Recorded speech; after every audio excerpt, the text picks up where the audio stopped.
എന്തായാലും വണ്ടി എടുത്തതിന് ശേഷം എങ്ങും അധികം ലോങ് പോയിട്ടില്ല. എന്നാൽ പിന്നെ ഒരു ലോങ് പിടിക്കാൻ വിചാരിച്ച് അങ്ങനെ നമ്മളിന്ന് പോകുന്നതാണ് ജബൽ ജയ്സ്. എനിക്ക് ഈ ഡ്രൈവ് ഭയങ്കര ഇഷ്ടമായതുകൊണ്ടും പിന്നെ മാത്രമല്ല വണ്ടിയുടെ ആ ഒരു ലോങ് ഡ്രൈവിൻ്റെ ആ ഒരു ഫീലൊക്കെ അറിയാൻ വേണ്ടിയിട്ടും കുറച്ച് ഹെയർ പിന്നും ബെൻഡും ഒക്കെ ഉള്ളൊരു റൂട്ട് പിടിച്ച് അങ്ങനെയാണ് ജബൽ അലിക്ക് പോകുന്നത്. അപ്പോൾ എൻ്റെ കൂടെ ജബൽ ജയ്സിന് പോകുന്നത്. അപ്പോൾ എൻ്റെ കൂടെ ഇന്നുള്ളത് നമ്മുടെ സ്വന്തം സമദ് യൂട്യൂബർ സാമെക്സ് മാഡാണ്. പിന്നെ സമദിൻ്റെ കൂടെ ഞാനും സമദ് മാത്രമല്ല വേറെ നമ്മുടെ 2 ഫ്രണ്ട്സ് ഉണ്ട്. ഹസീബ്. ഇപ്പം നമ്മൾ പോകുന്നത് കരാമയ്ക്കാണ്. കരാമയിൽ പോയിട്ട് ഹസീബിനെ പിക്ക് ചെയ്യണം. ഹസീബിനെ പിക്ക് ചെയ്ത് അവിടുന്ന് നൈസായിട്ടൊന്ന് ഫുഡൊക്കെ കഴിച്ചിട്ട് നേരെ റാഷിദിയെ പോയിട്ട് സജകുമാറുണ്ട്, സജകുമാറിനെ പിക്ക് ചെയ്തിട്ട് വേണം നമ്മുടെ ജബൽ ജയ്സ് യാത്ര പണ്ടാരം ജബൽ ജയ്സ് യാത്രയ്ക്ക് പോകാൻ.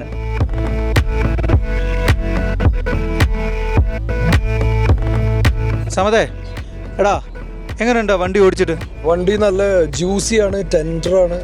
അല്ലടാ വണ്ടി നല്ല സ്മൂത്താണ്, അടിപൊളിയാണ്.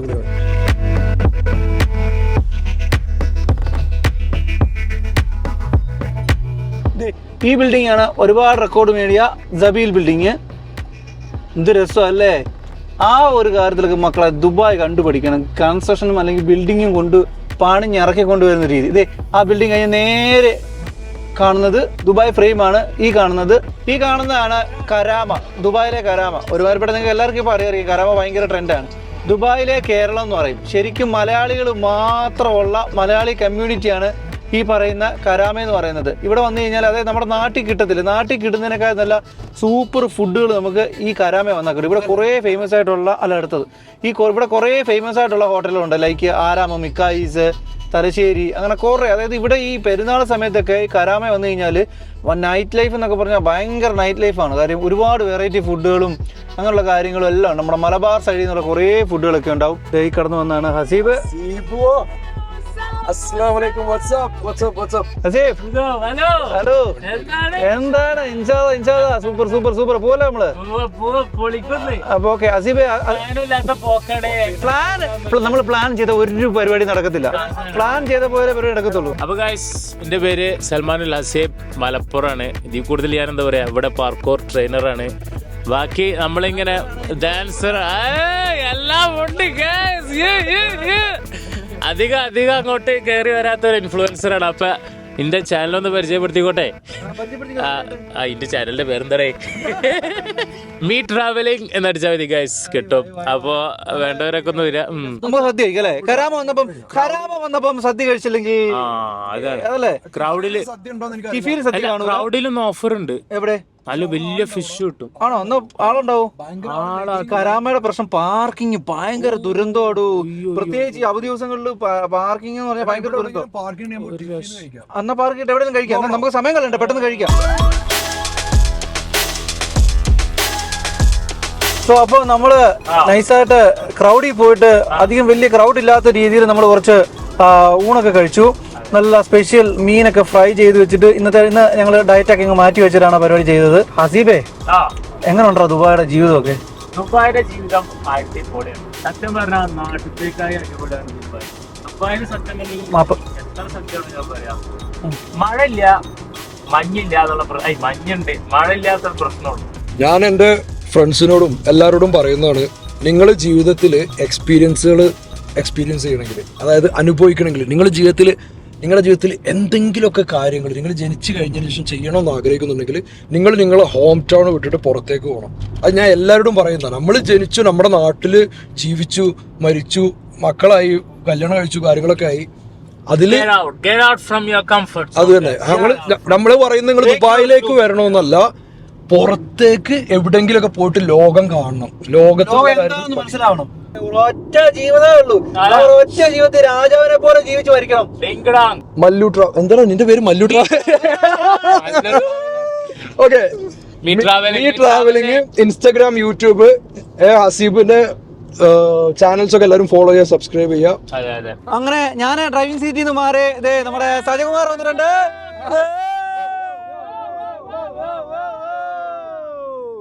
ഇതാണ് നമ്മുടെ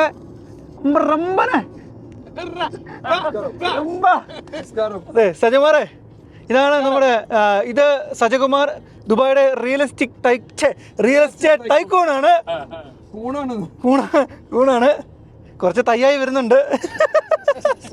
അപ്പോൾ നമ്മൾ നമ്മുടെ ജബൽ ജയ്സിലേക്കുള്ള യാത്ര സ്റ്റാർട്ട് ചെയ്തിട്ടുണ്ട്.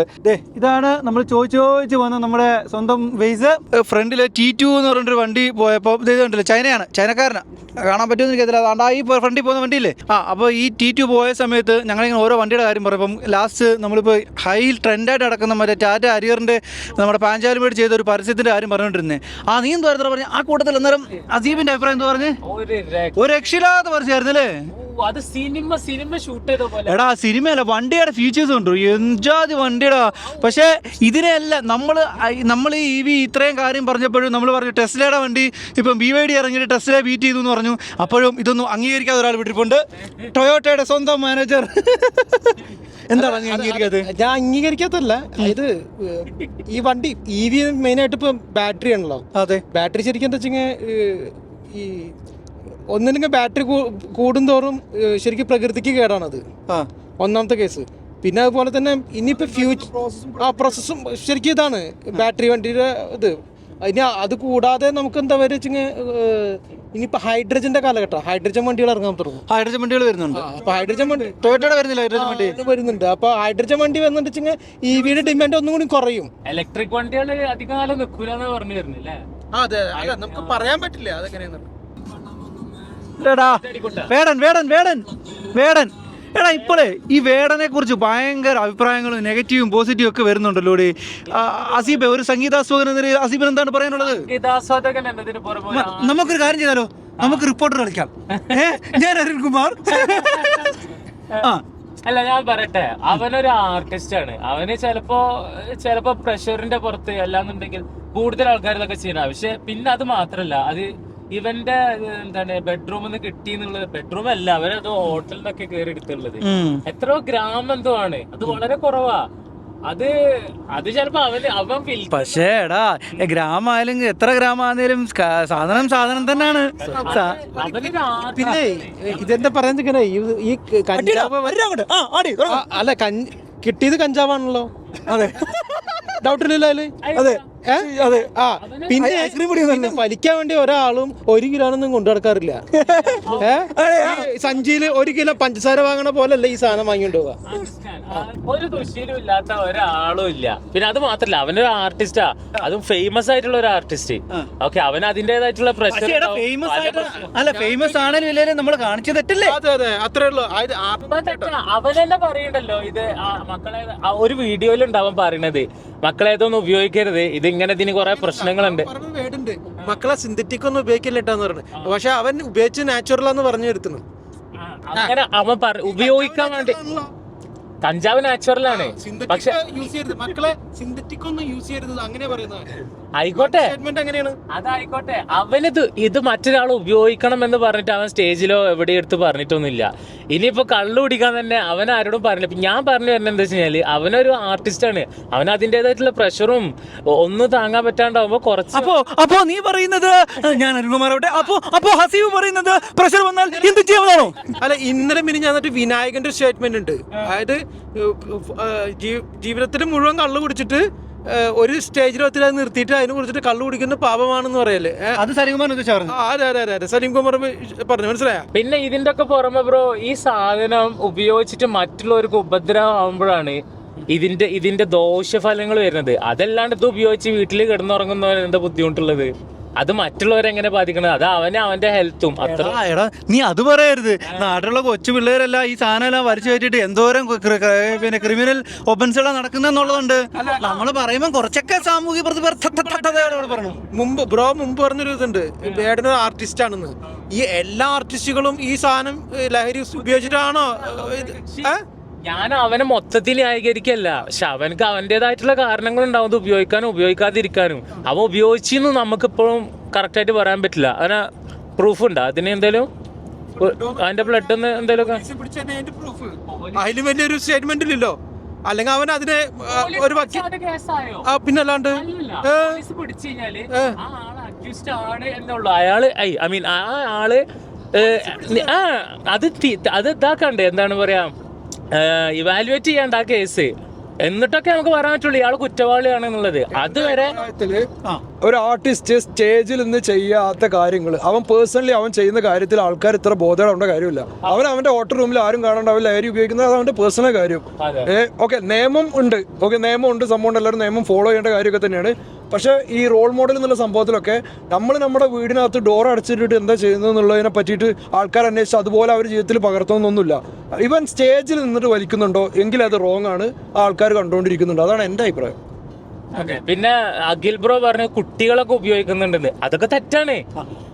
അത് അവർ ബോധമില്ലാത്തവരും ക്രൈം ഉണ്ടാകുന്നറിയോ? ആക്ച്വലി ഇതിനകത്തിൽ ഞാൻ എൻ്റെ ഒരു അഭിപ്രായം പറഞ്ഞാൽ ഈ ഉപയോഗിക്കുന്നവരെക്കാട്ടിലും കൂടുതൽ നമ്മൾ ഫസ്റ്റ് ഇതിനെതിരെ ആക്ഷൻ എടുക്കേണ്ടത് ഇത് എവിടുന്ന് വരുന്നു, ഇത് ആര് കൊണ്ടുവരുന്നു. ആദ്യം ഇതിന്റെ തലയാണ് അറക്കേണ്ടത്. ഈ വാലറുത്തിട്ട് ഒരു കാര്യമില്ല, തല അപ്പോഴും അങ്ങനെ നിൽക്കത്തുള്ളൂ. തല അറക്കാൻ ആരും പോവില്ല. അതാണ് ഇവനൊക്കെ വെച്ചിട്ട് എടാ ഈ തല ഇറക്കാത്ത ബോധ കാര്യം എന്താണെന്നറിയോ? അതായത് ഈ മാഫിയകള് കോടിക്കണക്കിന് പൈസയാണ് നമ്മുടെ നാട്ടിലെ ഓരോ രാഷ്ട്രീയ പാർട്ടിക്കാരൻ അണ്ണാക്കിലോട്ട് തിരികെ കൊടുക്കുന്നത്. ഇവന്റെയൊക്കെ അടുത്ത ഇലക്ഷനും അവന്മാരുടെ ഭരണത്തിനും വേണ്ടിയിട്ട്. അല്ല, പൊളിറ്റിക്സ് അല്ല, എൻഡ് ഓഫ് ഇതിന്റെ അൾട്ടിമേറ്റ് എന്ന് പറയുന്നതാണ്. എന്തുകൊണ്ടാണ് ഈ പറയുന്നത് 1 ഗ്രാം കഞ്ചാവ് ഉപയോഗിക്കുന്ന പിന്നെ വേടനയും അതുപോലെ ചെറിയ ചെറിയ ഗ്രാമുകൾ ഉപയോഗിക്കുന്ന പലയിടത്തും നമ്മൾ കണ്ടിട്ട് ചെറിയ ചെറിയ ഗ്രാമുകൾ അല്ലെ 500 ഗ്രാം പിടിച്ചു, 200 ഗ്രാം പിടിച്ചു എന്ന്. ഇപ്പോഴും ഈ 200 ഗ്രാം പിടിച്ചെങ്കിൽ ആ പിടിക്കാൻ കൊടുത്ത സാധനം ആരുടെ നിന്നാണ്? അതിന്റെ ഉറവിടം എവിടെ? അതിന്റെ സോഴ്സ് എന്താണ് കണ്ടുപിടിക്കാത്തത്? പറഞ്ഞതാണ് കറക്റ്റ് പോയിന്റ്. ഇതിന്റെ ഈ ആക്സസിബിലിറ്റി കുറക്കാണ്ട് ഇത് ഉപയോഗിക്കൽ നിർത്തൂ എന്ന് പറഞ്ഞുകൊണ്ടൊന്നും ഒരു കാര്യമില്ല. ഇത് പിടിക്കാൻ ഇതിന്റെ ഇത് കുറക്കാൻ വേണ്ടിയിട്ട് ആരും ശ്രമിക്കൂല. കാരണം ഇതിൽ നിന്ന് കിട്ടാനുള്ളത് കിട്ടുന്നുണ്ട് എല്ലാവർക്കും.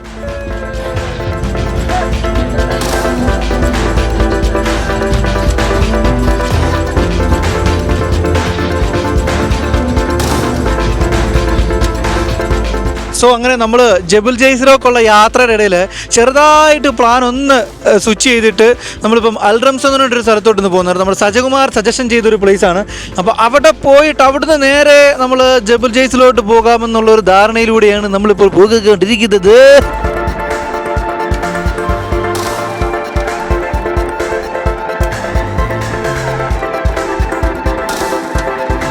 സോ ഗൈസ്, നമ്മൾ ഏറെക്കുറെ അൽറംസിൽ എത്തിയിട്ടുണ്ട്. പക്ഷേ പ്രശ്നം എന്താ പറ്റിയെന്ന് വെച്ച് കഴിഞ്ഞാൽ നമ്മൾ വന്ന എക്സാക്റ്റ് ലൊക്കേഷൻ ഇട്ടത് തെറ്റിപ്പോയിട്ടുണ്ട്. അപ്പോൾ വീണ്ടും ഒന്നും കൂടെ നമ്മളൊരു ലൊക്കേഷനൊക്കെ മാപ്പിടുന്നു. അതിനിടയ്ക്ക് ഒരു ചായ കുടിക്കാൻ വേണ്ടിയിട്ട് നിർത്താൻ വേണ്ടി ചായക്കടയൊക്കെ നോക്കി. പക്ഷേ എന്താ പറയുക, ദുബായിൽ നിന്ന് നമ്മൾ ഒരു അത്രയും വലിയൊരു സിറ്റിയിൽ നിന്ന് നമ്മൾ റാസർഗം എത്തിയപ്പം ഏറെക്കുറെ നാട്ടിലെത്തിയ ഒരു ഫീൽ, അല്ലെങ്കിൽ നമ്മൾ തമിഴ്നാടൊക്കെ പോകുന്ന ഒരു ഫീൽ ഉണ്ട്. ഒരു ഗ്രഹാതുരത്വം നമുക്ക് ഫീൽ ചെയ്യുന്നു. തീരെ ഒരു വേസ്റ്റ് ഒന്നും ഇല്ലാത്തതുകൊണ്ട് നാടിനോട് റിലേറ്റ് ചെയ്യാൻ പറ്റുന്നു.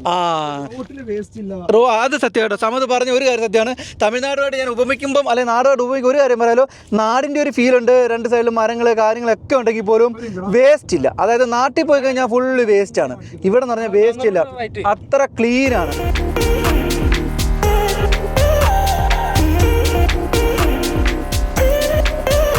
സോ അങ്ങനെ നമ്മൾ അൽറംസിൽ എത്തി. പക്ഷേ പ്രശ്നം എന്താ പറ്റിയെന്ന് പറഞ്ഞു കഴിഞ്ഞാൽ ഇവിടെ കൺസ്ട്രക്ഷൻ നടക്കുന്നുണ്ട്. നമ്മൾ ഫോട്ടോയിൽ കണ്ട അത്ര ഭംഗിയൊന്നുമില്ല. പിന്നെ ബീച്ചുണ്ട്.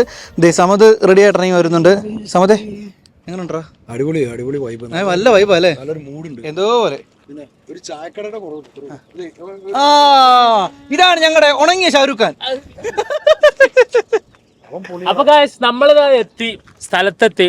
നല്ല അടിപൊളി സ്ഥലം. പെട്ടെന്നെടുത്ത തീരുമാനമാണെങ്കിൽ കൂടി നല്ല നീല കടലും നാട്ടിലൊരു പൊന്നാനി ഏരിയ ഒക്കെ എത്തിയ പോലെ അല്ലേ? എനിക്ക് ഭയങ്കര ഇഷ്ടമായി. പൊന്നാനി അല്ല, നമ്മളെ കുറച്ചും കൂടി അങ്ങോട്ട് പോയിട്ടുള്ള ഏരിയ. എന്തായാലും ഒരു ബീച്ച് ഏരിയ നമ്മളെത്തി. നേരെ കാണുന്ന നല്ല മല, അപ്പുറത്ത് മല ഇപ്പുറത്ത് ബീച്ച്, അപ്പുറത്ത് മല ഇപ്പുറത്ത് ബീച്ച്. ഓ ഷോ, എന്ത് രസം. കണ്ടോ കണ്ടോ കണ്ടോ കണ്ടോ കണ്ടോ ജിപ്റ്റോർ കളി. തിരിക്കൂല തന്നെ. എന്തേലൊക്കെ ആവട്ടെ. ഏറെക്കുറെ ഒരു സൺസെറ്റിൻ്റെ ഒരു ടൈമാണ്. നമ്മൾ ആക്ച്വലി വിചാരിച്ചത് ഈ സൺസെറ്റ് സമയത്തേക്ക് ജബൽ ജയ്സി ചെന്നിട്ട് അവിടുന്ന് സൺസെറ്റ് കാണണമെന്നാണ്. പക്ഷേ ഇവിടെ ഇറക്കി വന്നു. അപ്പോൾ ഇത് നൈസാണ്. ഇപ്പോൾ ഇവിടുന്ന് കുറച്ച് ഫോട്ടോസൊക്കെ എടുത്തിട്ട് നൈസായിട്ട് നേരെ ജബൽ ജയ്സി പിടിക്കാമെന്നുള്ള രീതിയിലാണ് നമ്മളുടെ ഇപ്പോഴത്തെ ഒരു ആസ് ഓഫ് നോ പ്ലാന്. ഇവിടെ ഭയങ്കര ഫോട്ടോ എടുപ്പും പരിപാടികളുമാണ്. പക്ഷെ നല്ല രസമുണ്ട്. നമ്മൾ ഈ സിറ്റി ലൈഫിലൊക്കെ ജീവിച്ചിട്ട് നമ്മളിങ്ങനെ ഒരു ബീച്ച് ലൈഫിലോട്ടൊക്കെ വരുമ്പോഴത്തേക്കും നമുക്ക് ഭയങ്കര ഒരു എന്താ പറയുക, ഒരു നല്ലൊരു ഫീലാണ് കിട്ടുന്നത്. എന്താ ഒരു വ്യൂ. ജീവാഗൻ ഓഫ് റോഡ് പോകുന്ന പോക്ക് നോക്ക്.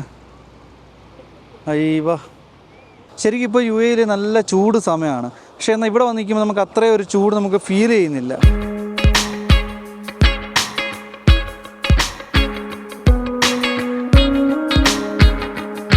അപ്പോൾ നമ്മൾ ജബൽ ജയ്സിലോട്ടുള്ള ഒരു യാത്രയുടെ ഇടയിൽ ചെറുതായിട്ടൊന്ന് ഹാങ് ഔട്ട് ചെയ്യാൻ വേണ്ടി നല്ലൊരു ഫോട്ടോ സ്പോട്ട് കണ്ടപ്പം ആ സ്പോട്ടിലോട്ട് നേറി. അത് ഇത് കണ്ടോ, നിങ്ങൾ കണ്ടോളൂ, എൻ്റെ ബാക്കിൽ കാണുന്നുണ്ട്. ഇതുണ്ട്, അയ്യവാ ഫുള്ള് മല. ഞാൻ പറയില്ല, രണ്ട് സൈഡ് നല്ല മല. നമ്മുടെ നാട്ടിൽ കാണുന്ന പോലുള്ളൊരു മലയല്ല ഇത്. ഒരുമാതിരി ബ്രൗണിഷ് ആയിട്ടുള്ള കടൽ. വണ്ടികളൊക്കെ പോകുന്ന സ്പീഡ് നോക്ക്, എന്നാ സ്പീഡാണ് പോകുന്നത്. ഒരു ബ്രൗണിഷ് ആയിട്ടുള്ള കടലിലുള്ള ഒരു റോക്സ് ആണ് ഇവിടെ ഉള്ളത്, നമ്മുടെ നാട്ടിൽ തന്നെ ഇട്ടല്ല. പക്ഷെ നല്ല രസമാണ്. എനിക്ക് രണ്ട് സൈഡിൽ എൻ്റെ ഈ ബാക്കിൽ കാണുന്നതാണ്, ഈ കാണുന്നതാണ് നമ്മൾ ജബൽ ജയ്സിലോട്ടുള്ള റോഡ്. ഹസീബേ, എങ്ങനെയുണ്ട് യാത്ര?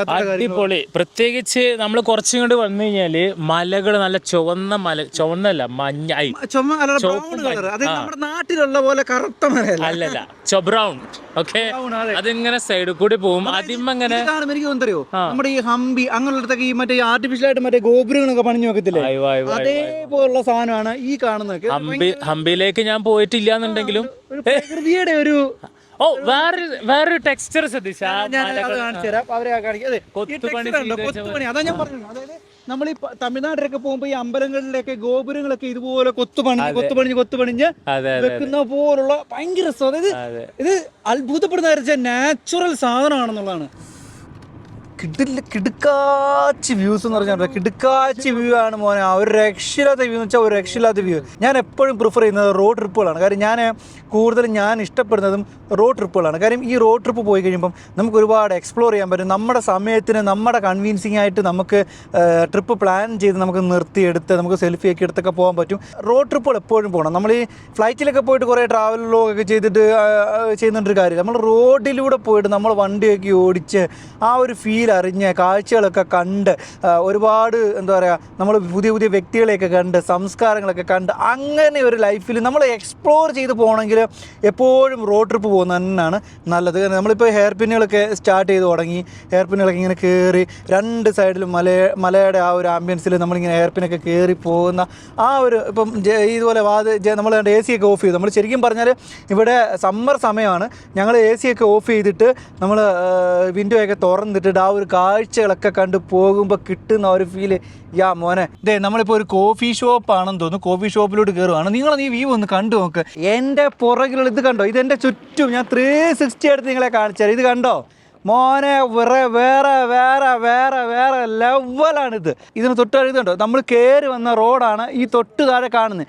ഇതുപോലുള്ള ഈ ഹെയർ പിന്നുകൾ കയറിയാണ് നമ്മൾ ഈ ജബൽ ജയ്സ് മലയുടെ മണ്ടയ്ക്ക് എത്തുന്നത്. ഇങ്ങനെ നമ്മളിങ്ങനെ റൗണ്ട് ചെയ്ത് കയറി എത്തുന്ന ഒരു ഫീലാണ്. സോ ഗൈസ്, അങ്ങനെ നമ്മൾ ജബൽ ജയ്സ് എത്തിയിരിക്കുകയാണ്. നമ്മളിപ്പോൾ ജബൽ ജയ്സ് വ്യൂ പോയിന്റിൽ പോവാണ്. എനിക്കറിയത്തില്ല, ഞാൻ ആദ്യമായിട്ട് വരുന്നതുകൊണ്ട് വ്യൂ പോയിന്റിൽ എന്താണെന്ന് അറിയത്തില്ല. ഒരു പക്ഷേ ചിലപ്പോൾ റാസൽ കൈമ ടൗൺ മൊത്തം നമുക്ക് ആ ഒരു വ്യൂ പോയിന്റിൽ നിന്ന് കാണാൻ പറ്റുമായിരിക്കും. നല്ല ഇരുട്ടാണ്. ഞാൻ പറയില്ല, സമ്മർ സമയമാണ്. പക്ഷേ ഇവിടെ ചെറിയ ഒരു തണുപ്പൊക്കെ ഉണ്ട്. അതുകൊണ്ട് വലിയ തണുപ്പില്ല. ഒരു വിൻ്റർ ടൈമിൽ നമ്മൾ വരുമ്പോൾ കിട്ടുന്ന ആ ഒരു തണുപ്പിൻ്റെ അത്ര ഇല്ലെങ്കിൽ പോലും ചെറിയൊരു തണുപ്പുണ്ട്. ഒരു ചെറിയൊരു മൂഡുണ്ട്. ഈ മൂഡ് നമ്മൾ വ്യൂ പോയിൻ്റൊക്കെ കണ്ടിട്ട് നമ്മൾ ഇന്ന് ഇവിടെ സ്റ്റേ ബാക്ക് ചെയ്യുന്നില്ല. നമ്മൾ ഇന്ന് തന്നെ നമ്മൾ തിരിച്ചു പോകും. ഇനി ഇവിടെ ഈ വ്യൂ പോയിൻ്റ് അല്ല വേറെ എന്തെങ്കിലും ഒരു ആക്ടിവിറ്റീസ് ഉണ്ടെങ്കിൽ അതും കൂടെ നമ്മൾ എക്സ്പ്ലോർ ചെയ്തിട്ടായിരിക്കും നമ്മൾ തിരിച്ചു പോകുന്നത്. ശരിക്കും ഇവിടെ പകൽ വന്നു കഴിഞ്ഞാൽ നമുക്ക് ഈ സ്ലൈഡർ അങ്ങനെയൊക്കെ കുറേ കാര്യങ്ങളൊക്കെ ഉണ്ട്. പക്ഷെ നമ്മൾ ഈ വരാത്തതുകൊണ്ട് ഇവിടെയാണ് വ്യൂ പോയിന്റ്. ഞാൻ കാണിച്ചു തരാം. ഈ ക്യൂ ഇതാണ് ക്യൂ. മേടിക്കാം 7 ദിർഹംസ് അല്ലേ. ഒരു 7 ദിർഹംസ് മേടിച്ച് കഴിഞ്ഞാൽ നമുക്ക് ഇവിടുന്ന് ടിക്കറ്റ് കിട്ടും. ഈ ടിക്കറ്റിലാണ് നമ്മൾ വ്യൂ ഡെക്കിലോട്ട് പോകുന്നത്. ഈ വ്യൂ ഡെക്കിൽ നിന്നിട്ടാണ് നമ്മൾ ഓരോ അടിപൊളി വ്യൂ ഡെക്ക് ക്ലോസ് ചെയ്തിരിക്കുകയാണ്. സോ ഗായ്സ്, നമ്മളിവിടെ വന്നു ടിക്കറ്റ് എടുക്കാൻ വന്നു. നമ്മൾ ഇച്ചിരി ലേറ്റായി. ഇപ്പോൾ നമ്മൾ റെംസി പോയ ആ ഒരു സമയം കൂടെ നമ്മളിവിടെ എത്തിയിരുന്നെങ്കിൽ നമുക്കൊരു പക്ഷേ ടിക്കറ്റ് കിട്ടിയേനെ. നമ്മളിവിടെ ടിക്കറ്റ് കിട്ടിയില്ല. പക്ഷെങ്കിൽ പോലും നമ്മളിവിടെയൊക്കെ ഒന്ന് എന്താ പറയുക, ഈ കാണാൻ പറ്റുന്നതൊക്കെ ഒന്ന് എക്സ്പ്ലോർ ചെയ്തിട്ട് തിരിച്ച് പോകാമെന്നുള്ളതേ ഉള്ളൂ. കാര്യം കുറച്ചുകൂടെ നേരത്തെ വരണമായിരുന്നു. അപ്പോൾ നിങ്ങളൊരു പാഠമായിട്ട് എടുത്തോണം. നിങ്ങൾ ആരെങ്കിലും വരാൻ ഉദ്ദേശിക്കുന്നുണ്ടെങ്കിൽ നിങ്ങൾ കുറച്ചുകൂടെ നേരത്തെ എത്തിക്കണം. ഒരു 7:30 ഒരു 8 മണി, അതായത് UAE സമയം ഒരു 8 മണി കഴിഞ്ഞ് കഴിഞ്ഞാൽ ഇവിടുത്തെ എല്ലാ ആക്ടിവിറ്റീസും അവർ ക്ലോസ് ചെയ്യും. അപ്പോൾ അതിനു മുമ്പ് നിങ്ങൾ എത്താൻ വേണ്ടി നിങ്ങൾ ശ്രമിക്കുക.